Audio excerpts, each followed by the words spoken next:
노스웨스턴 대학교의 역사학 교수, 지금 은퇴하시고 명예교수시고요.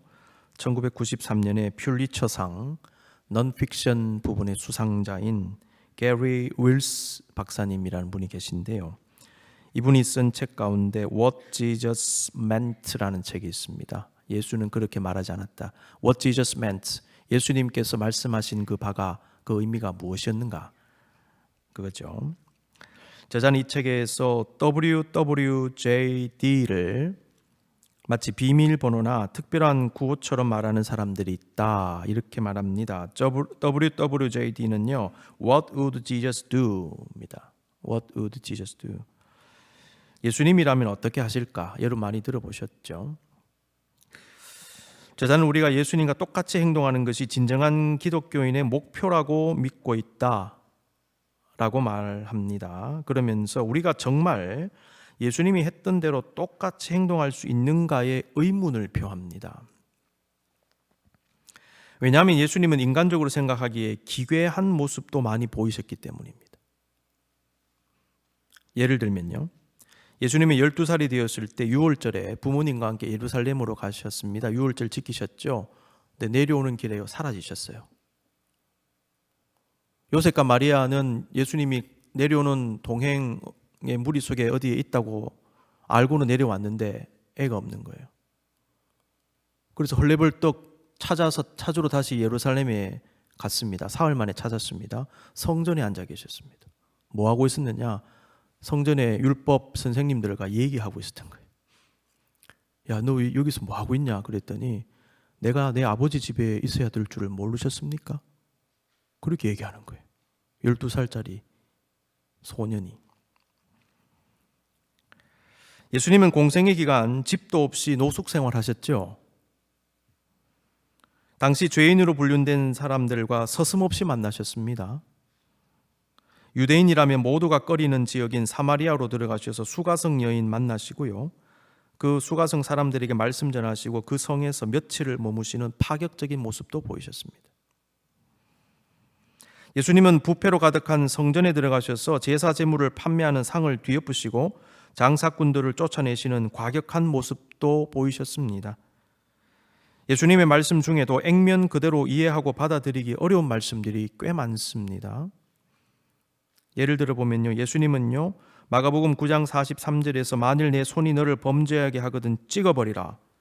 장애인으로 영생에 들어가는 것이 두 손을 가지고 지옥 곧 꺼지지 않는 불에 들어가는 것보다 나으니라, 이런 말씀하셨어요. 여러분 이 말씀 어떻게 받아들이십니까? 정말 손 찍으실 것입니까? 우리는 지금까지 WWJD를 외치면서 예수님처럼 말하고 행동하기를 원하며 그것이 진정한 성도의 모습이라고 생각해 왔는데, 조금 다른 각도에서 보면 우리는 정말 예수님처럼 똑같이 말하고 행동하기가 어렵다는 것을 깨닫게 됩니다. 이런 의미에서 우리는 예수님이라면 어떻게 하실까라는 질문의 의미를 제대로 이해할 필요가 있습니다. 게리 윌스 교수는요, 바로 이 부분에 대해서 정리된 생각을 나눕니다.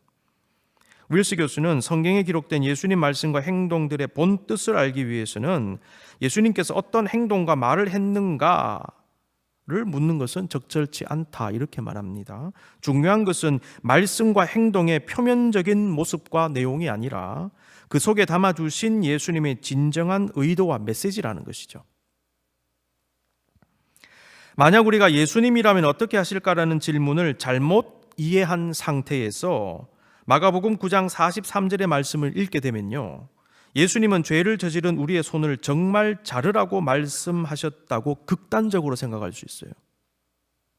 이슬람 원리주의자들은요, 문자 그대로 행동하지 않습니까? 그래서 과격파 이슬람들은요, 실제로 사람을 막 죽이지 않습니까? 혹은 예수님이 정말 그렇게 말씀하신 것은 아닐 것이다 라는 생각과 성경의 문자적 표현이 충돌하게 됩니다. 그렇게 말씀하신 건 아닌 것 같은데 라는 생각이 있죠. 근데 실제로 문자적으로 보면 그렇게 말씀하셨잖아요. 이 둘 사이에 충돌이 일어나게 돼요. 이거 어떻게 해야 되나? 그러면서 내적인 갈등을 빚을 수도 있겠습니다.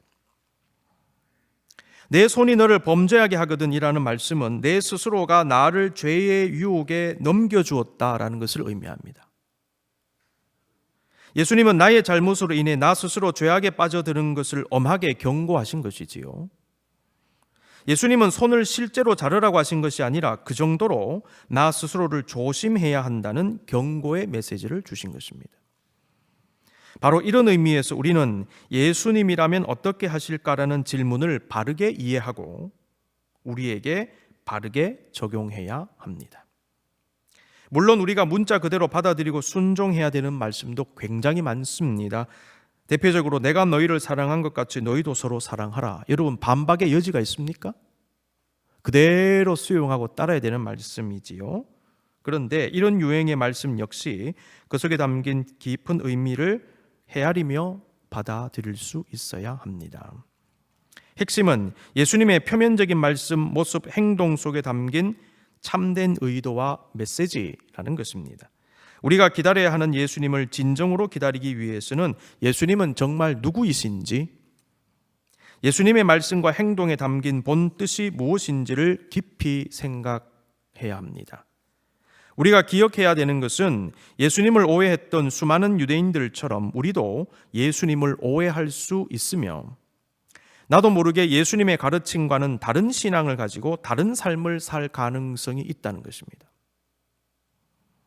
더 나아가서 교회 공동체도 정말 예수님께서 원하신 그런 공동체가 아니라 이상한 공동체, 겉은 성도들의 모임인데 사실은 세속적인 인간의 모임에 불과한 교회 아닌 교회를 만들어갈 수도 있는 것입니다. 오늘 본문 누가복음 4장 16절 이하는 예수님의 사역 초기에 자신이 자라나신 나사렛에서 안식일에 회당에 들어가셔서 자신에 대해서 예언된 이사야 61장을 읽으신 유명한 장면이 기록되어져 있습니다.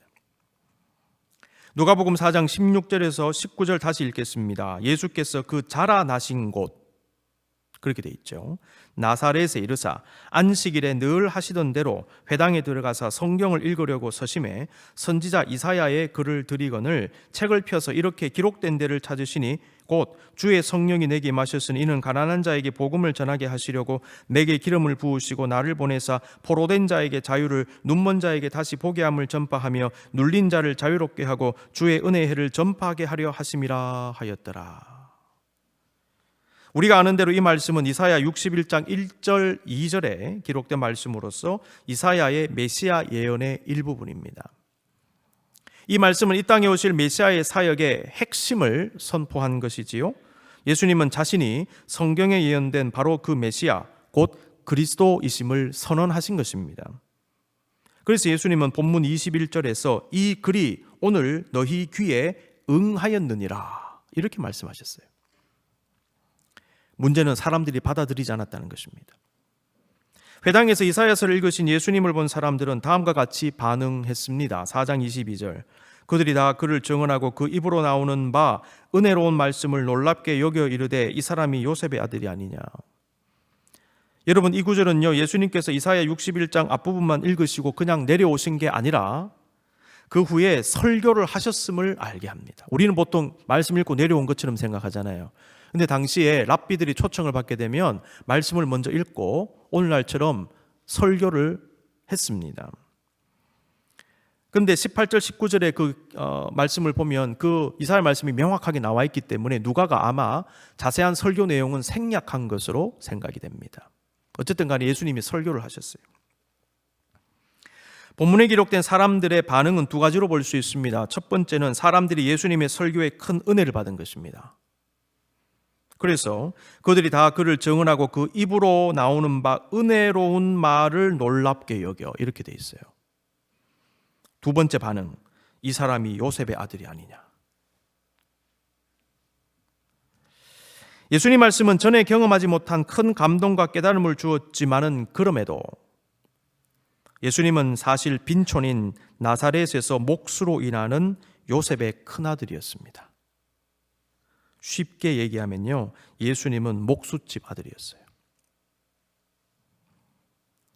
목수집 아들이라는 말은요, 그가 그러한 대단한 설교를 할 인물이 아니라는 말입니다. 사람들이 내적 혼동과 갈등을 겪은 이유는 바로 이것입니다. 목수집 큰아들, 크게 기대할 것도 없는 동네 청년인데 그가 회당에서 일반 백성들뿐만 아니라 제사장이나 율법 교사 같은 사람들을 압도하는 설교를 한 거예요. 사람들은 예수님의 인간적 배경과 예수님의 입에서 나오는 말씀이 서로 어울리지 않음을 보고 혼돈을 겪습니다. 사실 그 자리에 모인 사람들은 예수님 말씀으로만 놀란 것이 아니라 그 이전에 예수님께서 행하신 이적에 대해서 사실 알고 있었습니다. 그리고 그 사실에 대해서도 큰 관심을 가지고 있었던 것으로 보입니다. 여러분 14절, 15절 보시면요, 예수님께서 나사렛에서 오시기 전에 이미 여러 지역에서 말씀을 전하시고요, 사람들의 칭송을 받았다라고 기록하고 있죠. 예수님께서도 23절에서요, 사람들이 기적을 기대하고 있다는 것을 아셨어요. 이미 행한, 다른 곳에서 행한 기적을 기대하고 있다는 것을 알고 계셨습니다. 예수께서 그들에게 이르시되 너희가 반드시 의사야 너 자신을 고치라 하는 속담을 인용하여 내게 말하기를 우리가 들은 바 가버나움에서 행한 일을 네 고향 여기서도 행하라 하리라. 자, 의사야 내 자신을 고치라 라는 속담, 무슨 얘기입니까? 다른 사람의 병 고치기 전에 너 자신의 병을 먼저 고쳐서 네가 정말 좋은 의사인지를 증명하라 라는 의미의 속담입니다. 예수님은 그 자리에 있던 사람들이 예수님 자신이 이미 다른 지역에서 기적을 일으킨 이야기를 들었고, 만약 나사렛에서도 기적을 일으킨다면 자신을 인정해 주겠다라고 너희들이 지금 말할 거 아니냐, 그 말씀하신 거예요. 그러나 사실 예수님께서 기적을 일으키신다 하더라도 그 기적은 그들의 호기심만 채워줄 것이 뻔했고요, 기적을 보더라도 또 다른 이유를 대면서 믿지 않을 것이 분명했습니다. 왜냐하면 근본적으로 그들은 예수님 믿을 생각이 없었기 때문입니다. 실제로 이러한 일들은 당시에 빈번하게 일어났습니다. 그래서 예수님은 마태복음 12장 38절 39절에서 서기관과 바리새인들이 선생님이여 우리에게 표적 보여주시기를 원하나이다 라고 했을 때, 악하고 음란한 세대가 표적을 구하나 선지자 요나의 표적밖에는 보일 표적이 없느니라 라고 말씀하셨어요. 예수님은 고향에서 불신과 냉대를 받는 상황을 보시면서 다음과 같이 말씀하셨습니다. 24절 또 이르시되 내가 진실로 너희에게 이르노니 선지자가 고향에서는 환영을 받는 자가 없느니라. 사실 그들은 분명히 메시아를 기다리고 있었지요. 그런데 정작 메시아가 눈앞에 있는데도 받아들이지 않았습니다. 그 이유는 자신들의 인간적인 생각 속에 있는 메시아를 기다리기 때문이에요. 당시 많은 유대인들은 구약에 예언된 메시아는 다윗 왕국을 재건할 분이시기 때문에 정말 왕의 모습으로 나타날 것이라고 생각하지 않았을까요? 그런데 예수님은요, 나사렛의 가난한 목수집 아들이었습니다. 예수님은 탄생의 모습부터가 사람들이 생각하는 왕의 탄생의 모습과는 완전히 달랐지요. 예수님은 왕이 아니라 가장 낮은 하층민의 모습으로 나셨습니다. 하층민에서도 더 밑에 있는 그런 분들, 그래서 구유에 누였다 그랬습니다. 이 구유가 상징하는 바가 큽니다. 예수님은 당시 네로라 하는 유대인들이 모여 사는 곳, 예루살렘, 한국의 강남 같은 곳, 뉴욕의 맨하탄 같은 곳, 그 외에 부자들이 모여 사는 곳에서 자라나시고 교육받은 게 아닙니다. 이스라엘의 북쪽의 가난한 갈릴리 지역 중에서도 너무나 작은 빈촌인 나사렛에서 자라나셨습니다. 예수님은 공생의 사역 중에도 스스로 인자는 머리 둘 것도 없다고 말씀하신 것처럼 노숙자처럼 지내셨죠. 이 모든 것이 당시 유대인들이 평소에 꿈꾸던 메시아의 모습과는 많이 달랐던 것입니다. 그들은 예수님을 메시아로 받아들이기를 꺼려했습니다. 이런 사람을 어떻게 메시아로 받아들이는가? 제자들은 어떨까요? 사실 제자들은 예수님의 초라한 모습에도 불구하고 예수님 말씀에 순종함으로 자신의 삶을 버리고 과감히 예수님을 따랐던 것이 사실입니다. 제자들은 적어도 예수님의 외적인 것을 보지 않고 다른 것으로 보입니다. 이들은 예수님을 아예 배척해버린 대다수 유대교 지도자들보다는 훨씬 나을 수 있습니다. 그럼에도 불구하고 제자들 역시 자신들의 인식의 한계를 넘어서지 못했습니다. 그 증거 중에 하나는 예수님께 높은 자리를 요구한 요한과 야고보의 모습입니다. 마가복음 10장 35절 이하에서 야고보와 요한은 예수님께 선생님이요 무엇이든지 우리가 구하는 바를 우리에게 하여 주시기를 원하옵나이다. 그렇게 말합니다. 예수님은 너희에게 무엇을 하여 주기를 원하느냐? 라고 하셨고요. 그러자 이들은 주의 영광 중에서 우리를 하나는 주의 우편에 하나는 좌편에 앉게 하여 주옵소서. 그때 예수님은 너희는 너희가 구하는 것을 알지 못하는도다. 내가 마시는 잔을 너희가 마실 수 있으며 내가 받는 세례를 받을 수 있느냐? 라고 말씀하셨습니다. 요한과 야고보는 여전히 예수님을 세속적 메시아요 왕으로 인식하고 주님께서 권력 잡으실 때 자신들을 권력의 좌우편에 앉게 해달라고 요청한 것입니다. 정치권에서 이런 모습 많죠. 누구 대선 주자, 누구 사람들의 주목을 받게 되면요, 그 사람 밑으로 사람들이 쫙 몰려 들어가요. 똑같은 현상이에요. 왜 몰려가겠습니까, 여러분? 자리 때문에 그렇죠. 요한과 야고보가 이런 모습을 보이고 있었습니다. 너희는 너희가 구하는 것을 알지 못하는도다 라는 말씀은요, 두 가지 메시지로 볼 수 있습니다. 첫 번째, 너희가 지금 구하는 것이 무엇인지 모르고 있다. 너희는 그게 뭔지 모르고 구하고 있다. 그 말씀. 또 한 가지, 너희는 너희가 정말 구해야 하는 것이 무엇인지 모르고 있다. 이렇게 볼 수 있습니다. 여러분, 때때로 우리도요, 내가 구하는 것이 무엇인지 제대로 모르고 구할 때가 있습니다. 여러분, 뭘 원하시지 않습니까? 근데 많은 경우에 그게 뭔지 모르고 원하는 거예요. 한번 생각해 보십시오. 이런 뭐 하고 싶으신 거, 뭐 이루고 싶으신 거 있으시죠?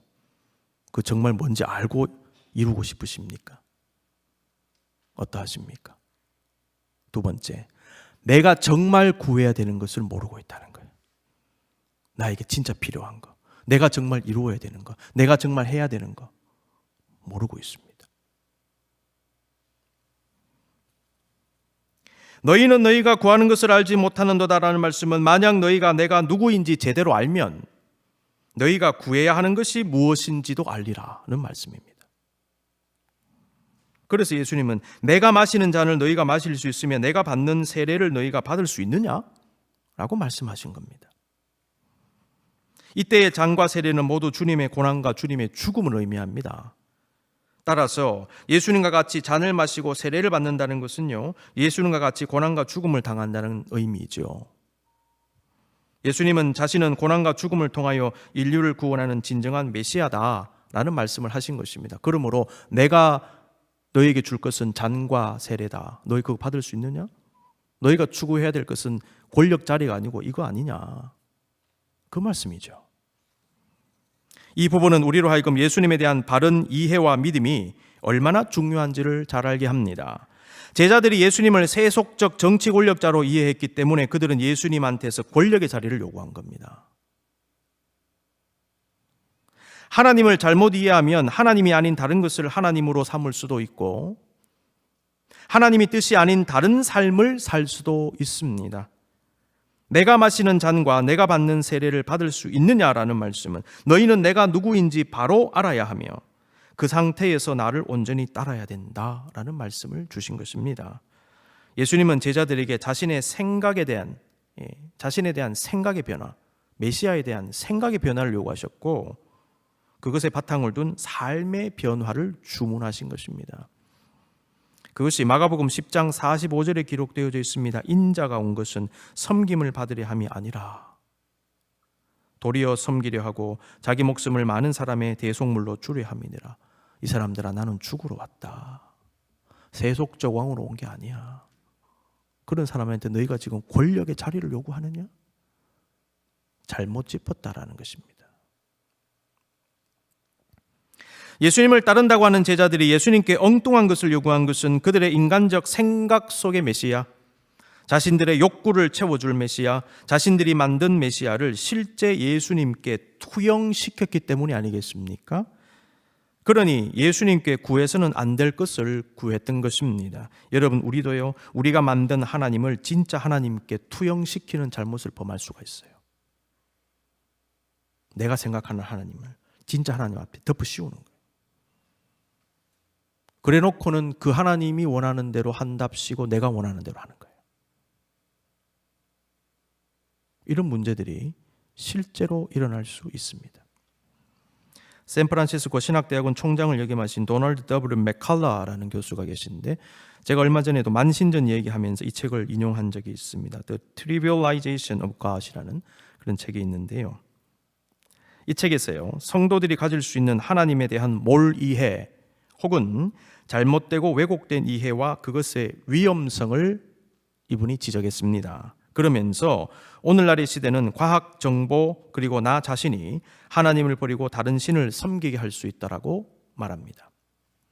첫 번째, 과학 기술은 그 자체가 신적 능력을 보여주는 것으로서 우리에게 인식이 됩니다. 잘못된 인식이죠. 하나님을 향한 경외감을 사라지게 할 수 있다는 거예요. 과학 기술은 매우 시각적으로 보여지며 증명이 가능하고 물질적입니다. 무엇인가 실제적인 힘을 느끼게 하지요. 그런데 하나님은 보이지 않고 증명이 쉽지 않고 영적입니다. 과학주의와 물질주의에 쉽게 빠지는 인간은 비물질적이며 실제적인 힘이 없는 것 같이 느껴지는 그 하나님을 받아들이려고 하지 않는다는 겁니다. 여러분, 제가 지금 과학 자체를 부정하는 게 아닙니다. 얼마 전에 설교에서도 과학과 신학이 조화를 이룰 수 있다고 말씀드렸습니다. 과학을 통해서도 하나님을 인식하고 느낄 수 있다는 거예요. 과학을 새로운 눈으로 바라볼 필요가 있고 무조건 배척하거나 해서는 안 된다는 것이죠. 극단적으로 생각하면 안 됩니다. 조화를 이룰 수 있습니다. 그런데 여기서 말씀드리는 것은 과학주의, 과학 만능주의를 말씀드리는 것입니다. 이것이요, 신비와 초월성을 몰아낼 수 있어요. 우리 마음에서. 왜냐하면 신비와 초월성은 여러분 증명 불가능한 거지 않습니까? 눈에 보이지 않습니다. 영적인 것이죠. 나 그거 못 받아들이겠다는 것이죠. 여러분, 성도들도 이러한 시대의 흐름에 영향을 받을 수 있습니다. 그래서 영적이 아니라 물질적인 삶에만 묶일 수도 있습니다. 신앙생활하고 예배드리고 기도하는 것 같은데 사고방식은 굉장히 세속적이고 물질적인 이런 오류를 우리가 가질 수도 있다는 것이죠. 두 번째, 실시간으로 주어지는 엄청난 정보. 때때로 하나님은 침묵하시는 것처럼 느껴지지요. 특히 우리의 고난의 상황에서 그리고 이 세상 곳곳에서 일어나는 비극적 상황에 대하여 하나님은 침묵하시는 것 같을 때가 있어요. 하나님의 침묵은 우리로 하여금 침묵 가운데 인내함으로 주님 말씀과 뜻을 기다리는 것을 힘들게 합니다. 오늘날 많은 성도들이 침묵과 묵상과 기다림의 능력을 상실해 가고 있습니다. 이런 상황 속에서 최첨단 정보통신 기술의 발달은 하나님 말씀을 인내함으로 기다리지 못하는 우리의 조바심을 더 부채질하고 있습니다. 초고속 인터넷 시대 속에서 우리는 실시간으로 엄청난 정보를 접할 수 있습니다. 내가 원하면 바로 찾아 들어갈 수 있지 않습니까? 그리고 마치 그 정보들이 우리 인생의 모든 문제를 해결해 줄 수 있을 것 같은 착각을 가질 수도 있습니다. 문제는 거기에 있는 것입니다. 우리가 접하는 정보가 하나님의 말씀을 찾고 기다리는 것을 포기하게 할 수도 있다라는 것이지요. 그렇다면 그 정보들이 정말 우리의 문제를 해결해 줄 수 있을까요? 도움되는 정보가 분명히 있습니다. 그러나 항상 문제를 해결해 줄 수 있는 것은 아닙니다. 정보도 여러분 정보 나름이고요. 잘못되고 왜곡된 정보도 많습니다. 유해한 정보도 많습니다. 그러므로 우리에게는 정보를 파악하고 분별할 수 있는 기준과 눈이 필요합니다. 아울러 근본적인 원칙과 해법이 필요합니다. 이것을 위해 필요한 것이 무엇인가? 이게 하나님 말씀이라는 것이죠. 하나님 말씀을 인내 가운데 기다리고 찾는 사람은요, 결코 하나님 버리잖아요. 근본적인 해법을 찾기 원하는 사람, 근본적인 인생의 원리를 찾기를 원하는 사람, 하나님의 세미한 음성을 찾기를 원하는 사람, 듣기 원하는 사람, 이 사람은 기다릴 줄 압니다. 찾을 줄 압니다. 침묵 가운데 하나님을 기다릴 줄 안다는 거예요. 이런 사람은 결코 하나님 버리지 않습니다. 근데 그러지 못하는 사람은요, 그 자리에 다른 세상의 정보가 들어와 버리는 것입니다. 세 번째, 나 자신의 하나님 자리를 차지할 수도 있습니다. 개인주의는 이미 우리 사회의 깊숙한 곳에 자리 잡고 있습니다. 사실 신앙의 속성 중에 하나는 개인성입니다. 내가 예수님 믿어야 되고 내가 예수님을 마음에 영접해야 됩니다. 개인성이 중요합니다. 문제는 우리가 신앙의 개인성에 너무 매일 경우에 지나치게 나 중심적이며 나에게만 초점을 둔 신앙으로 변질될 수 있다는 것입니다. 내가 믿고 내가 주님과 교통하고 내가 하나님의 복을 누리고 내가 하나님과 교제하는 거 중요합니다. 그러나 너무 개인적으로만 들어가면 문제가 발생할 수도 있다라는 것입니다. 왜냐하면 하나님은 나만을 위해 존재하는 하나님이 아니거든요. 하나님은요, 나의 욕구를 채워주기 위해 존재하시는 그런 분이 아닙니다. 신앙은 지극히 개인적이면서 지극히 공동체적입니다. 신앙생활은 나 혼자 하는 것이 아닙니다. 함께 하는 것입니다. 공동체를 통해서 하는 것임을 여러분 잊지 마십시오. 그래서 교회는 그리스도의 몸이며 성도는 그 몸의 한 지체라는 교회에 대한 본질적 이해가 매우 중요합니다. 내 중심의 신앙은요, 나의 목적만을 추구할 수 있어요. 그러나 성숙한 신앙은 대의를 추구하는 거예요. 공동체의 목적, 그리스도의 덕, 예수님 말씀하신 대로 하나님 나라와 의를 추구하는 것입니다. 이게 성숙한 신앙입니다. 왜곡된 개인주의적 신앙, 나 중심적 신앙은 하나님에 대한 왜곡된 이해를 가지게 합니다. 그리고 내가 진정으로 믿고 섬기고 따라야 하는 그 하나님을 버릴 수도 있게 합니다. 왜냐하면 하나님은 때때로 내가 원치 않는 것도 하라고 하시기 때문에. 여러분, 내 중심적으로만 생각하면 내 원하는 것만 받아들이게 되잖아요. 근데 하나님 중심으로 넘어가면 하나님이 원하는 거 내가 받아들여야 되는, 내가 싫은 것도 받아들여야 된다는 거예요. 근데 반대가 되면 하나님을 배척하게 되는 것입니다. 나 그거 하기 싫습니다. 나 받아들일 수 없습니다. 이렇게 된다는 것이죠. 내가 그거 왜 해야 됩니까? 위에서 말한 세 가지 문제에 빠질 수 있는 현대 그리스도인들은 그 문제들 위에 잘못된 하나님 관을 가질 수 있습니다. 메칼라 교수는요, 그것을요, 나의 목적에서 비롯된 하나님, 나의 이해에서 비롯된 하나님, 나의 체험에서 비롯된 하나님이라고 말합니다. 나의 목적에서 비롯된 하나님은 나의 이기적 목적을 충족시켜주는 그런 하나님입니다. 나의 이해에서 비롯된 하나님은 나의 편협한 생각과 사상과 철학의 바탕을 두고 나 스스로 생각하는 어떤 하나님입니다. 나의 체험에서 비롯된 하나님은요, 내가 경험한 다양한 종교적 경험, 예를 들면 성령 체험, 예배 체험, 기도 체험, 교회 생활, 그 외 다양한 활동들에서 얻은 경험들을 바탕으로 생각하는 하나님이에요. 방언 기도하고 뜨겁게 열광적으로 기도하는 것 좋은 일이죠. 그런데 그것만이 기도의 길이다라고 얘기하는 순간 그 사람은 잘못된 거예요. 기도에는요, 침묵 기도도 있습니다. 어떤 사람은 침묵으로만 기도해야 된다라고 얘기할 때 그것 역시 잘못된 거죠. 하나님을 자기 체험 속에 가두면 안 된다는 것이죠. 하나님을 나의 경험 속에, 나의 지식 속에 가두면 안 된다라는 것입니다. 위에 범주에 들어가는 사람들은 모두 하나님을 믿는다고 스스로 말할 것입니다. 그런데 정말 그들이 우리가 진정으로 믿어야 하는 하나님을 믿는 것인가 한번 생각해 볼 필요가 있습니다. 그들이 정말 기다려야 하는 예수 그리스도를 기다리는 것인가? 정말 그들이 예수님께서 말씀하신 대로 우리가 따라야 하는 바로 그 예수님처럼 살아가는 사람들일까? 퀘스천 마크를 두고 깊이 고민해 봐야 할 것입니다. 교회 역사는 우리에게 교회와 성도들이 가진 가장 큰 문제점 중에 하나는 오늘 본문에서 발견되는 바로 그 문제라는 것을 가르쳐 줍니다. 그 문제가 무엇입니까? 그리스도에 대한 나의 생각, 왜곡된 생각, 우리가 만든 그리스도 상으로 인하여 그리스도를 눈으로 보고도 믿지 못하는 것입니다. 나사렛 사람들처럼 요셉의 아들이 아니냐, 이게 문제죠. 그리고 그리스도를 배척하기까지 합니다. 그리고요, 다른 하나님 찾습니다. 성도들의 신앙과 삶이 잘못되고 교회가 변질되는 이유 중에 하나는 성부 하나님, 성자 예수님, 성령 하나님을 잘못 이해하고 있기 때문입니다. 오늘날 일부 교회들이 다양한 문제 속에 휘말리고 각종 스캔들이 터져나오는 이유 중에 하나는 예수 그리스도를 제대로 알지 못하고 예수님의 핏값으로 세우신 교회의 본질을 잘못 알고 있기 때문이 아니겠는가 생각해 봅니다. 교회와 성도가 집단적 몰이해에 빠질 때 그 교회는 집단적으로 이상한 결정을 하게 될 수도 있습니다. 생각해 보십시오. 예수님에 대해서 철저히 오해한 사내들인 공의회가 예수님을 죽이기로 결정한 것은요, 왜곡된 집단 사고에서 나온 결정이었어요. 당시 사내들인 공의회는 집단 오류에 빠졌던 것입니다. 극도로 혼란한 시대 속에서 또다시 대림절을 보내는 우리는 나는 지금 어떤 예수 그리스도를 믿고 기다리는지 우리 스스로에게 질문할 필요가 있습니다. 이 질문은 내가 믿는 예수 그리스도는 정말 누구인가?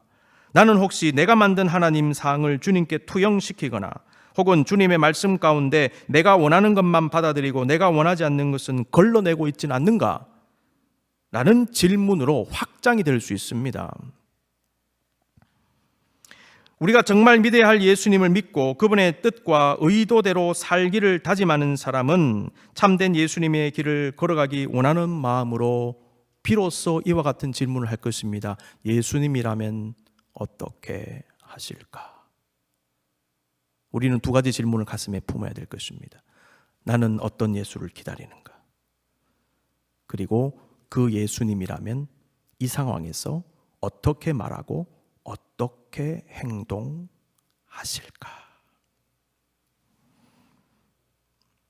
오늘 우리에게 시급하게 요청되는 두 가지는 진짜 예수를 믿고 아는 것, 그리고 진짜 예수께서 원하시는 대로 살아가는 것입니다. 대림절은 내가 원하는 예수 그리스도가 아니라 진짜 예수 그리스도를 기다리는 절기입니다. 눈을 감고 한번 기도하십시다.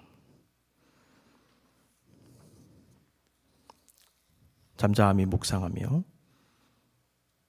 여러분 정말 예수 그리스도를 기다리고 계십니까? 어떤 예수를 기다리고 계십니까? 그 예수라면 여러분의 상황에서 어떻게 하실 것 같습니까? 여러분 혹시 야고보와 요한처럼 엉뚱한 거 구하고 있지 않습니까? 우리는 내가 구하고 있는 것이 무엇인지 알고 있습니까? 내가 무엇을 구해야 할지를 알고 있습니까? 나는 정말 우리가 기다려야 하는 그 예수 그리스도의 그 말씀대로 오늘을 살고 있습니까? 여러분 정말 주님을 기다리십니까? 이 시간 잠잠히 기도하십시다.